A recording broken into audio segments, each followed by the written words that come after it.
మధు టీవీకి స్వాగతం. ఎంకి పెళ్లి సుబ్బిచావుకొచ్చిందనే సామెత ఇప్పుడు నాగార్జున, పూనం కౌర్, పవన్ కళ్యాణ్ ఫ్యాన్స్, అల్లు అర్జున్ ఫ్యాన్స్ విషయంలో మరోసారి రుజువైంది. అసలే సినీ ప్రముఖులు, సినీ అభిమానులు, హీరోల ఫ్యాన్స్ మధ్య వైరం ఉండటం సినిమాకి మంచిది కాదని కోరుకుంటూ ఆ వైరాన్ని పోగొట్టడానికి రకరకాల ప్రయత్నాలు చేస్తున్నారు. ఇలాంటి టైంలో మళ్లీ ట్వీట్ల రచ్చ మొదలైంది. పూర్తి మ్యాటర్ని చూద్దాం. హీరోయిన్ పూనం కౌర్ సోషల్ మీడియాలో చాలా యాక్టివ్గా ఉంటుంది. అందులోనూ పవన్ కళ్యాణ్, త్రివిక్రమ్ కి సంబంధించిన విషయంపై అయితే వెంటనే రియాక్ట్ కూడా అవుతుంది.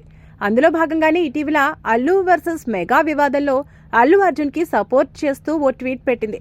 తాజాగా పవన్ కళ్యాణ్ ఫ్యాన్స్ కి స్ట్రాంగ్ కౌంటర్ ఇస్తూ మరో ట్వీట్ చేసింది పూనం. మరి పవన్ ఫ్యాన్స్ ఏమన్నారు? పూనం ఎలా రియాక్ట్ అయిందో చూద్దాం. అక్కినేని నాగార్జున పుట్టినరోజు ఆగస్టు 29 కావడంతో నిన్న ఓ ట్వీట్ పెట్టింది పూనం కౌర్. నాగార్జునతో తీసుకున్న ఫోటోను షేర్ చేస్తూ ఎప్పటికీ చార్మింగ్ ఆయనకి బర్త్డే విషెస్ చెప్పింది. ఎప్పటికీ అందగాడైన నాగ్ సార్కి హ్యాపీ బర్త్డే. ప్రస్తుతం ఉన్న కష్టకాలం కదిలిపోయే మేఘంలా పోయి సూర్యోదయం లాంటి ఆనందం మీకు త్వరలోనే కలగాలని కోరుకుంటున్నాను అంటూ కవి హృదయంతో పూనం ట్వీట్ చేసింది. ఇక్కడి వరకు అంతా బాగానే ఉంది. కానీ ఈ ట్వీట్ కింద పవన్ కళ్యాణ్ ఫ్యాన్స్ పూనంని ట్రోల్ చేయడం మొదలుపెట్టారు. దీంతో పూనం స్ట్రాంగ్ కౌంటర్ ఇచ్చింది. ఏదైనా పని చూసుకుని బిజీ అవ్వచ్చుగా పూనం. అస్తమానం ఇలా ట్విట్టర్లో ఎవరో ఒకరి గురించి ట్వీట్లు పెట్టడమే పనా?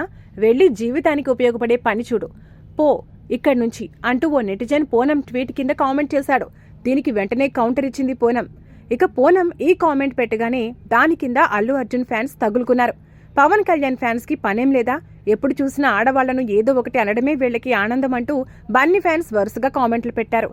ఇంకేముంది, అల్లు వర్సెస్ మెగా వార్ మళ్లీ షురూ అయిపోయింది. మీ హీరో అదంటే, మీ హీరో ఇదంటూ అటు పవన్, ఇటు బన్నీ ఫ్యాన్స్ కొట్టుకుంటున్నారు.